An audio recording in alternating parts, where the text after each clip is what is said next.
dejamos la prueba abierta el jueves y viernes queda habilitada la prueba de la nota número 4 y número 5. Serían las pruebas de la vida sueño y unidad 3. Corresponden a las notas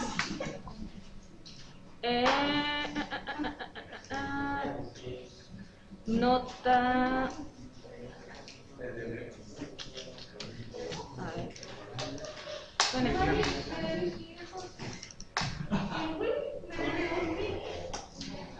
Primero medio, segundo medio. Ya, está. Esto también se lo subí. Silencio. También se lo subí a Classroom. ¿Ya?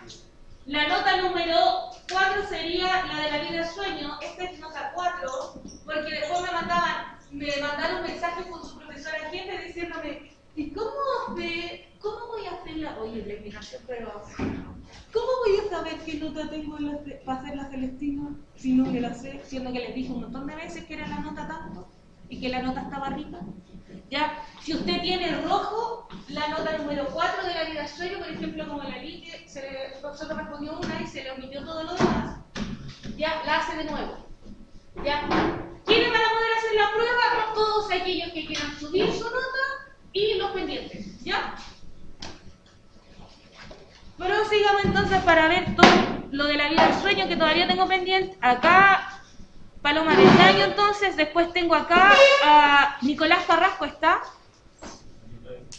También tiene un hermoso 7, pero omitió 2 preguntas de desarrollo. Ya, el correo diciéndome, profe, me envía la pregunta, ¿cuál eran? La 19 y la 20. Si quiere la escribe ahora y yo se la mando después. Daniel Cartes, ¿quién más? Va a llegar también. Ya, le acuerda, le dice lo mismo, la pregunta 19-20 de la vida sueño. Aquí tengo otros 7 más de Antonia Cuevas. ¿Quién es amiga de Antonia Cuevas? Ya, le avisa también, pregunta 19-20 de la vida sueño. Daniela Peña. ¿Usted es amiga de Daniela? Ya, le dice que me manda un correo pidiendo la pregunta 19 y 20 de la vida sueño.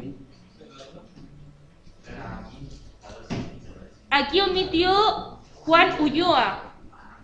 ¿Juan Ulloa? Él me debe la 20. Aquí tengo otro 7 de Carla Urrutia. Me debe la pregunta 19-20. Y de Christopher Zavala, ¿está? También la 19-20. Tienen, por ejemplo, Zavala, adelante, un 4-7 sin mandarme las preguntas. Si usted me manda las preguntas, jugamos con un 7. ¿Quién llegó? ¿Quién llegó? ¿Cuál es su nombre? ¿Juan Pablo? Rivas. Ulloa. Ulloa, usted no me envió la pregunta número 20 de la vida sueño. ¿Eso fue con querer? Ah, ya. ¿Su nombre cuál es?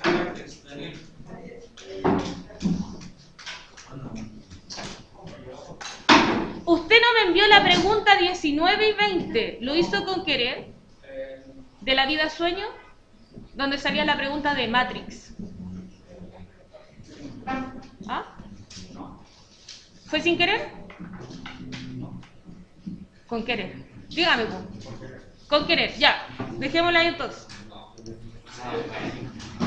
Mándeme un correo diciéndome, Cartes, mándeme un correo diciéndome que le envíe la pregunta 19 y 20.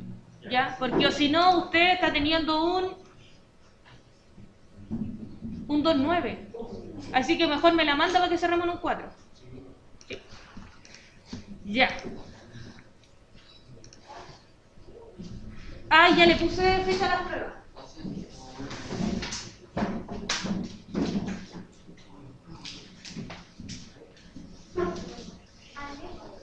Ya.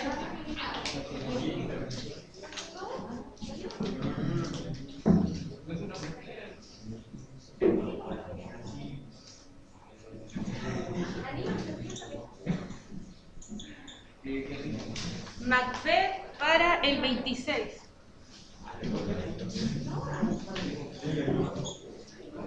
Y unidad 4.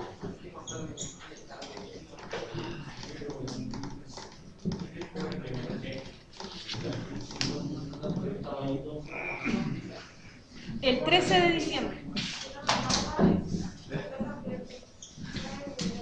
Ya. Esas son las fechas de las pruebas. Y ahí cerramos. ¿Ah? ¿Cuándo salimos de vacaciones? El 23 ¿De este mes? de diciembre. ¡No! ¿Y entramos? ¿Cuándo entramos? No sé. No quiero ni pensar en eso. Y fue una basura. 26 de noviembre entonces. El año pasado quería que saliera en enero. Ah, fue una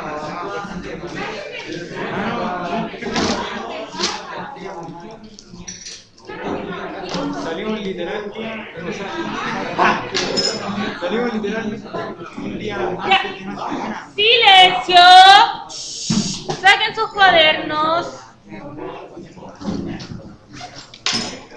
Una chapa de a una chapa de a la guerra del Fui a la guerra. Me la dieron de pagar allá.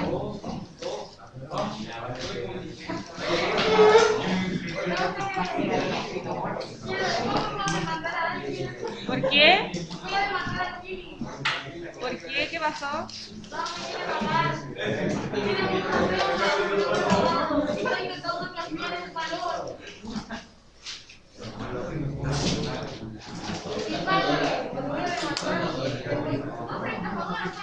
Resultado de la operación anterior.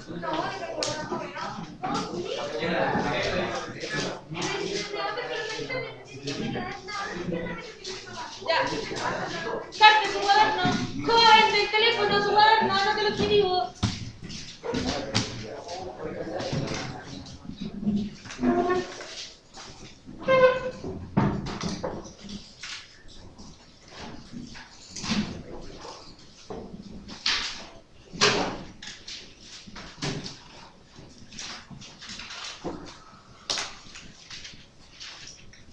Y les voy a mandar en la tarde el listado de pendientes en correo, por favor. Si en ese correo hay un pendiente de que me haya enviado la lectura dramatizada, me envía un correo. Ya me dice, profe, yo le envié y me manda el link o el video. ¿Ya?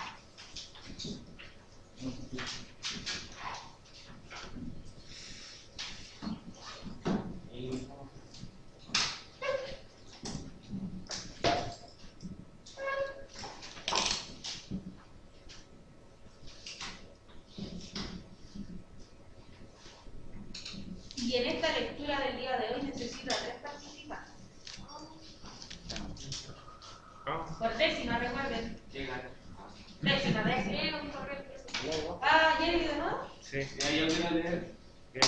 Ya, tengo Alpagún. Pero Viene la pregunta de la verla.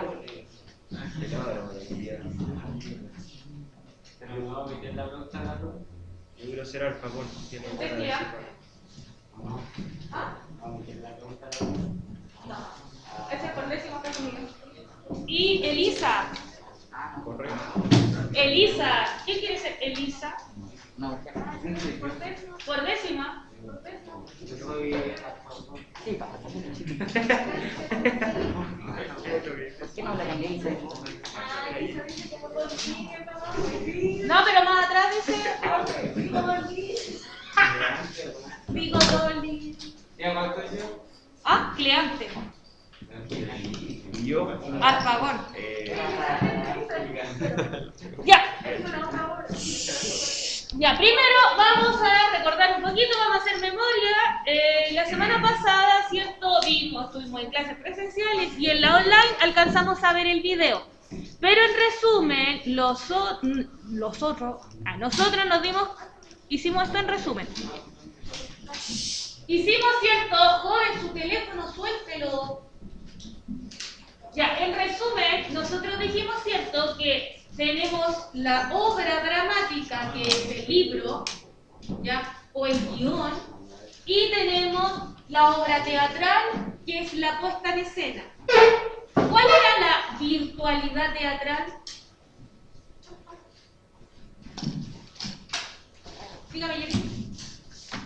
La capacidad de poder representarla en un teatro. Exacto, la capacidad, ¿cierto?, de que esta obra dramática sea representada, ¿cierto?, en el teatro. ¿Cómo nos damos cuenta de esta capacidad cuando vemos el texto dramático? ¿Dónde se ve? ¿Dónde evidencio la virtualidad teatral? ¿Cuáles serían los recursos esos? Como la acción que hacen los personajes. Exacto, las acciones, las acotaciones, los entre paréntesis, el cuadro, etcétera, escena, ya todo con eso nosotros nos damos cuenta de la virtualidad teatral. ¿Ya? Dijimos, ¿cierto?, que dentro de este mundo ficticio, ¿cierto?, ambos son mundos ficticios, dentro de la obra dramática, dice acá, ¿cierto?, tenemos al dramaturgo, quien escribe, ¿cierto?, carta en su teléfono. Tenemos quien escribe, ¿cierto?, y ustedes son los lectores, ¿ya? Aquí sí, ustedes tienen un rol como más activo dentro de la lectura, porque ustedes, ¿cierto?, como que en su cabeza podrían interpretar aquellos personajes, se lo imaginan, pondrán una voz, pues. Mientras que en la obra teatral, ¿cierto?, los actores se encargan de llevar a cabo esto, y ustedes solo son espectadores. Ya. Dijimos también que dentro del texto, ¿cierto?, de la obra dramática, tenemos primero el acto, ¿cierto? Ya que el acto, la vez anterior hemos leído La vida sueño, ¿cuántos actos tenía? Que vendrían siendo como los capítulos, ¿ya? Son las divisiones del texto final de la introducción, a veces están divididos por introducción o presentación del conflicto, desarrollo del conflicto y desenlace. O a veces es solamente un acto. Y eso, tenemos estos actos, ¿cierto?, que dice primer acto, por ejemplo, en el texto que ahora les acabo de pasar, ¿cierto?, dice acto 1, escena 4, por ejemplo. ¿Ya? ¿Se acuerdan por qué la Celestina no podía ser llevada al teatro? ¿O costaba mucho llevarla al teatro? Por la gran cantidad de escenarios. Exacto, por la gran cantidad de escenarios. Y el acto también marca eso, los escenarios, ¿ya? Y en el teatro se evidencia por la caída del telón. Cada vez que se cae el telón, ¿cierto?, baja, se cambia de acto. Y por ende se cambia de escenario. Luego tenemos los cuadros, ¿ya? Se relacionan con la ambientación física y con los cambios de escenografía. Ya, cierto que sale primer acto y abajo nos dice la escenografía comienza en un lugar tal y tal cosa, ¿no? Entonces como que nos da esa información. Y luego tenemos las escenas, ¿cierto?, que son las que están dentro de estos actos, ¿cierto?, y nos determina la entrada y la salida de los personajes. Ya, por ejemplo, sería así. Acá tenemos, ¿cierto?, el texto también lo leímos en la actividad inicial de la semana pasada, que era Veraneando en Zapallar, y aquí dice, ¿cierto?, acto único, solo tiene un acto, carta en su teléfono, mira hacia adelante. Y luego tenemos acá la escena representada, el patio de la casa de Don Procopio, ¿cierto? Y aquí nos está dando el cuadro, ¿cierto? Acto, cuadro. Y luego tenemos, ¿cierto?, acá por ejemplo las escenas. Escena primera y nos entrega los personajes, ¿cierto? Y aquí teníamos el diálogo y aquí entre paréntesis las acotaciones. ¿Hasta ahí bien? Ya.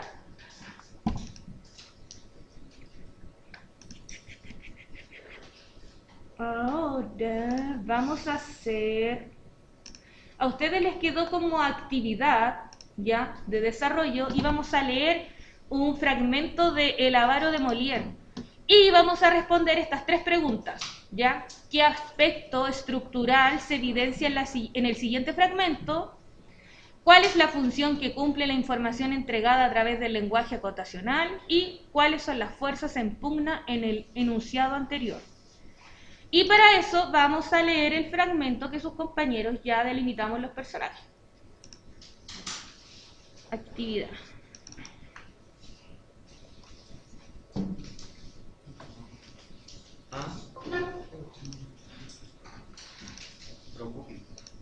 Procopio. Parece que este está más grande ya. Acá. Adelante. Ya. ¿Hay algún piti por ahí que necesite alguna guía para leer? Oye, que también aquí. Ah, usted está frente, se trata de leer. ¿Hay algún piti que necesite? ¿O ven todos? ¿Hay alguien más que necesite? ¿Venían dos? ¿Venían dos? No, era... pero es un equipo que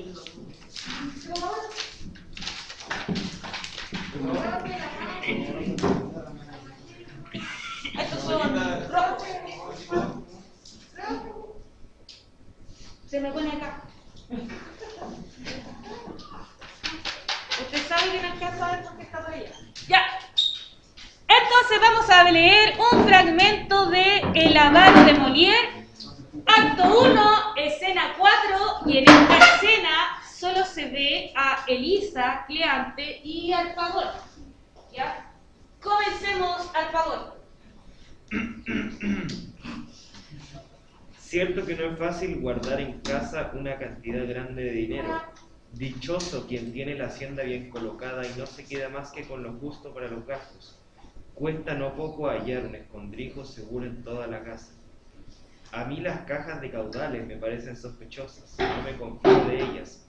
Las considero un cebo que atrae a los ladrones, pues es la primera cosa a la que acuden.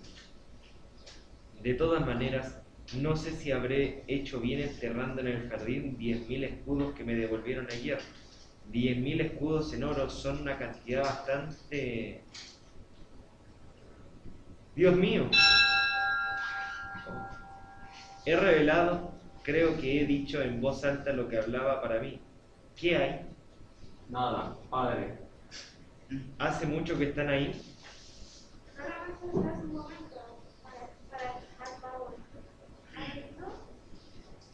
No, ese era otro. Ahí esto van a hablar. ¿Han oído? Oído bien. Lo que he dicho hace un momento. No. Lo han oído. Bien veo que han oído algunas palabras. Hablaba solo y me decía lo mucho que cuesta hoy encontrar dinero, y que es muy dichoso el que puede tener 10.000 escudos de oro en su casa. Queríamos hablarle y teníamos miedo de interrumpirlo.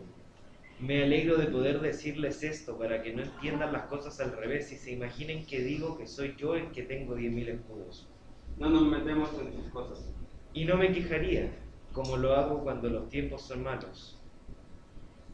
Dios mío, padre, no tiene motivo de quejarse. Se sabe que usted tiene bastante hacienda. ¿Cómo? ¿Que tengo bastante hacienda? Los que dicen eso han mentido. Nada más falso. Son unos pillos los que hacen correr esas falsedades. Es extraño. Hasta mis hijos se venden y se hacen enemigos míos. Decir que tiene hacienda es ser enemigo suyo. Sí. Tales discursos y los gastos que ustedes hacen serán la causa de que uno de estos días vengan a cortarme la yugular pensando que estoy forrado en pistolas. ¿Qué gastos hago yo? ¿Qué gastos? ¿Hay algo tan escandaloso como ese suntuoso carruaje en el que te pasea por la ciudad? Ayer reprendí a tu hermana, pero esto es aún peor. Clama venganza al cielo. Incluso si te tomaran de pies a cabeza no valdría ni para reparar los perjuicios. Se los he dicho 1000 veces. Aparentan de marqueses y para ir vestidos así es necesario que me roben. ¿Robarme? ¿Qué sé yo? ¿De dónde sacas el dinero para el lujo que gastas? ¿De dónde? Del juego. Y como soy muy afortunado, gasto en mí todo lo que gano. Muy mal hecho. Si eres afortunado en el juego, deberías aprovecharlo y colocar el dinero que ganas a honrado interés para encontrarlo algún día. ¿Es necesario emplear dinero en pelucas cuando se tiene cabello que le crece a uno y que nada cuesta? Apuesto que hay más de 20 pistolas en cintas y pelucas, y 20 pistolas colocadas al 12%. Tan solamente rinden al año 18 libras, 6 sueldos y 8 dineros. Tiene razón. Dejemos esto y hablemos de otra cosa. Veo que se hacen señas el uno al otro. ¿Qué quieren decir con esos gestos? Decíamos, padre, hablarle de casamiento. Y yo también quiero hablarles de lo mismo. ¿Por qué ese grito? ¿Qué te da miedo, hija, la palabra o la cosa? El casamiento puede darnos miedo a los dos, según la manera como la entiende usted. ¿Entiende usted? Debemos que las personas que amamos no sean de su agrado. Un poco de paciencia. Sé lo que les conviene a los dos y no tendrán razón de quejarse por lo que me propongo hacer. Y para comenzar por el final, ¿conocen a una joven que se llama Mariana y que vive no lejos de aquí? Sí, padre. ¿Y tú? ¿Qué te parece esa, joven hijo? Encantadora. ¿Su rostro? De persona honesta y de mucha inteligencia. ¿Sus modales? Admirable, sin duda ninguna. ¿Creen que una mujer así merece que se piense en ella? Sí, ¿Qué hará dichoso a su marido? sí. Hay un pequeño inconveniente. Me temo que no tenga tanta hacienda como se le supone. Poca importancia tiene la hacienda cuando se trata de casarse con una mujer honrada. Perdónenme, hay que decir que si no se posee la hacienda que se desea, puede intentarse ganar en otra cosa. Por supuesto. Me alegra ver que tenemos la misma opinión, porque me ha cautivado el alma su dulzura y su porte honesto, y estoy decidido a casarme con ella con tal de que tenga algo de hacienda. ¿Qué está resuelto? Dice. ¿A casarme con Mariana? ¿Usted? Sí, yo. ¿Qué quiere decir todo esto? Que me ha dado de golpe un vaído y me retiro. No debe ser nada. Anda enseguida a la cocina y bébete un vaso de agua fresca. Hay aquí jóvenes que no tienen más fuerzas que las gallinas. Esto, hija, es lo que he resuelto para mí.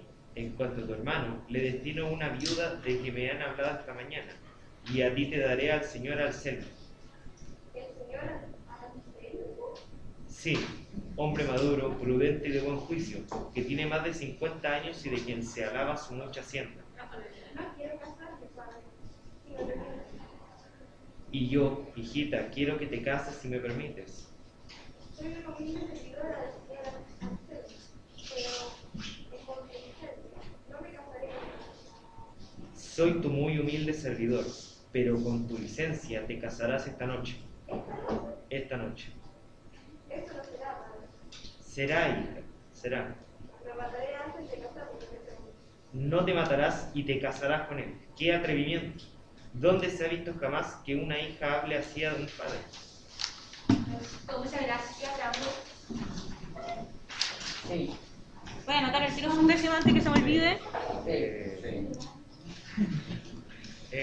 Aplausos. Tenemos al Jeremy. Se lo hubiera ofrecido si tuviera que cantar. Tenemos a... ¿Cuál es su nombre?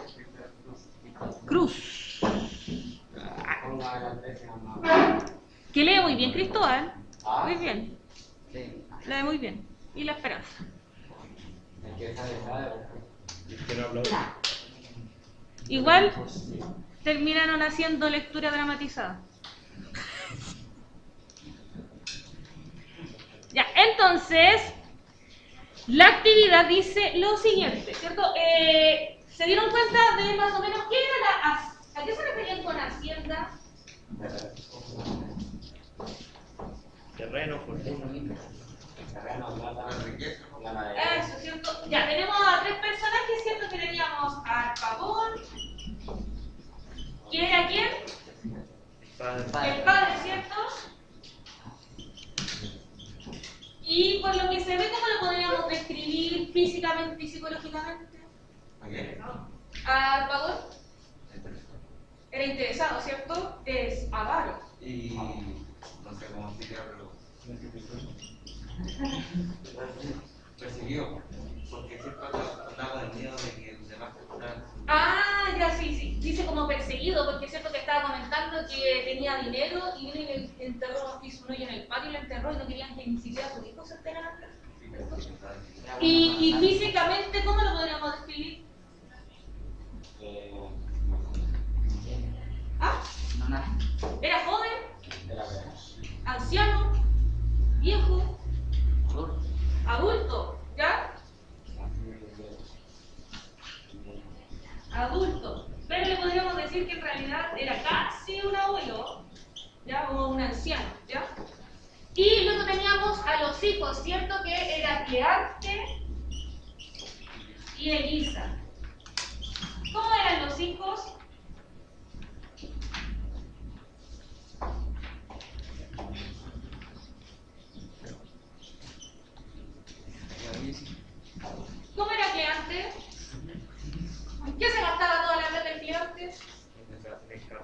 En carruaje, en peluca, yo no sé para qué quería tanta peluca. Vestirse bien. En ropa, ¿cierto? Peluca, pistola. Pistola también decía. ¿Y la Elisa cómo era? ¿Cómo era Elisa, Esperanza? Atrevida. Podría ser más llevada sus ideas. ¿Ya? Pues, Porque como en lo que se supone que estaba haciendo atrevida realmente era porque ella lo quería hacer directamente y a pesar de como para la época que ahora no están ahí, es como igual es raro que alguien le quiera una cosa especialmente una mujer y especialmente la hija más. ¿cierto? Porque teníamos, aquí había como dos conflictos que se mostraban, ¿cierto? Primero, al comienzo era porque Arpagón, ¿cierto? Quería, le habían escuchado que había enterrado, ¿cierto? El dinero. Y después tenemos otro conflicto con los hijos, porque ¿qué era lo que quería el papá? Quería casarlos a todos, se quería casar él, le había encontrado esposa al gigante y también quería a la Esperanza le había puesto un chucardal. Estaba listo, ¿cierto? Ahí estaba listo con todo. Y por eso siempre teníamos como, sobre todo, y aquí se ve también esto del interés, porque decía, habla mucho, ¿cierto?, sobre la hacienda, ¿cierto?, que era el dinero o posesiones, ¿cierto? No sé si se fijaron, pero cuando el papá empieza a decirle, oye, ¿tú conoces a Mariana? Y ella que le dice, sí, ¿y cómo es de cara? Oh, bonita. Él sabía todos los detalles, ¿por qué cree eso? A lo mejor se le quería dar una clase. Sí, a que antes le gustaba a la Mariana y la iba a visitar. Y cuando se entera en ese momento que resulta que su papá se quería casar con ella. Y aquí también aparece, en el avar aparece de nuevo este personaje de la Celestina, esta vieja alcahueta que estaba haciéndole gancho porque al Arpagón no se le ocurrió solo. Fue esta mujer a decirle, oye, te podrías casar con Mariana, ella es joven, y él le decía, pero yo soy muy anciano. Y decía, no, si a ella le encantan los abuelitos, le gusta, le encantaría cuidar uno. No te preocupes, le encanta, le llama la atención la arruga. Ya, entonces tenemos eso. Ya, entonces dice acá, ¿qué aspecto estructural? ¿A qué me refiero con la estructura? ¿Qué vendría siendo la estructura? ¿Ah? ¿Cómo está escrito? Muy bien, ¿cierto? ¿Cómo está escrito? Que sí. ¿Qué aspectos estructurales se evidencian en este fragmento? Cuando dice Elisa, entre paréntesis, hace una referencia, no quiero casarme, padre, si me permite. Arpagón dice, remendando la reverencia de su hija, y yo, hijita, quiero que te cases, si me permites. Elisa le pide perdón a su padre, ¿cierto? No quiere bajar. Elisa le pide perdón a su padre, y Arpagón, te pido perdón, hija. Y Elisa le dice nuevamente, soy una humilde servidora del señor Anselmo, pero con tu licencia no me casaré con él. ¿Qué aspectos estructurales se ven en este fragmento? Ya sí, tenemos acotaciones. Y tenemos el diálogo. Ya. Muy bien, si eso es básicamente, ¿cierto? Muy bien, eso es todo. Luego en la actividad número 2 dice, voy a agrandarlo. Sí. ¿Cuál es la función que cumple la información entregada a través del lenguaje acotacional? ¿Qué información nos entrega este lenguaje acotacional? Lo entre paréntesis. Las acciones. Ya, las acciones, ¿y qué más? La actitud, sí, también. ¿Cierto? Las acciones, la actitud, hasta a veces el tono de voz, ¿cierto? Que nos dice si está asustada, si está triste, etc. ¿Algo más que agregar? Perfecto. ¿Y cuáles son las esfuerzas en pugna que se podían evidenciar en ese fragmento? Las fuerzas en pugna. El padre y los hijos. Acuérdense que vimos el conflicto en la clase anterior. Y en el conflicto dijimos que son fuerzas en pugna entre el protagonista y el antagonista. ¿Ya? Puede ser más que uno, puede ser un protagonista de una familia completa a veces, ¿ya? O aquí pueden ser los hijos, ¿ya? Y el padre, o a veces pueden ser, no sé, Capuleto y los... ¿Cómo se llaman los Julieta? Montesco. Los Montescos, ahí sus familias completas se representan por el protagonista y el antagonista, ¿ya? Entonces, acá tenemos, ¿cierto?, a Harpagón, que es la primera fuerza en pugna, versus, ¿cierto?, estos hijos, ¿cierto?, que no se querían casar. Ya, eso es todo, esa es la actividad. ¿Alguna pregunta, duda, consulta? ¿Estamos bien ahí entonces? ¿Sí? ¿Todo bien? Ya, entonces cerrada la clase. Pueden guardar nomás.